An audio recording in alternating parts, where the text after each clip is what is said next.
કચ્છી ગુજરાતી સરગમાના ચેનલમાં આપનું હાર્દિક સ્વાગત છે। આપણે ઘરેલું એક ઉપચાર કરશું માખી મચ્છર ભગાડવા માટે અને જીવજંતુ હોય ઝીણા ઝીણા એના માટે આપણે આ એક લીંબુ લેશું બરાબર। આને આવી રીતે ઉપરથી આમ કટ લગાવી લેશું।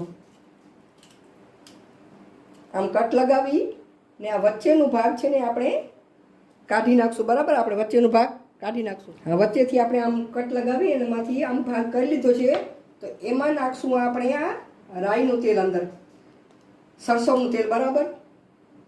એમાં નાખશું અજમું ને એમાં નાખશું આપણે આ કપૂરની ગોળી હોય એનો ભૂકો કરી નાખ્યો છે બરાબર। એ અંદર આપણે એડ કરશું બરાબર આમાં। અને 2-3 લવિંગ આપણે અંદર એડ કરશું અને આમાં નાખશું આપણે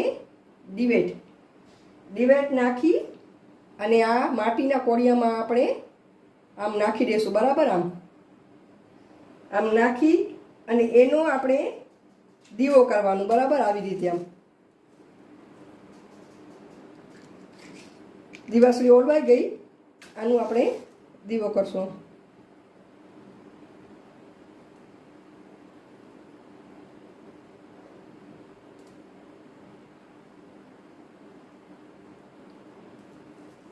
આ દીવો થઈ ગયો છે। આ જ્યાં માખી મચ્છર અને ઝીણા જીવજંતુ આવતા હોય ત્યાં આપણે રાખી દેવાનું, તેનાથી બધા ભાગી જાય છે। આવી રીતે દીવો સળગશે બરાબર। આપણે કેમિકલવાળા વાપરી એના કરતાં આ વાપરવા સારા અને સ્વાસ્થ્યને નુકસાન પણ કરી ન શકે। મારાથી બોલવામાં થોડીક અત્યારે તકલીફ થઈ જાય છે તો માફ કરજો બરાબર। એ વરસાદ અત્યારે અહીંયા કચ્છમાં તો વરસાદ પડ્યો નથી, પણ જ્યાં વરસાદ પડ્યો છે ત્યાં માખી મચ્છર અને જીવજંતુ ઝીણા જીવજંતુનો ઉપદ્રવ થાય તો ત્યાં આપણે રાખી દઈએ તો માખી મચ્છર બધા દૂર થઈ જાય છે અને આવતા નથી। તો આ ઉપાય ચોક્કસથી કરવા જોઈએ। કચ્છમાં તો હજી વરસાદ નથી આવ્યો, વરસાદની રાહ જોઈએ છે।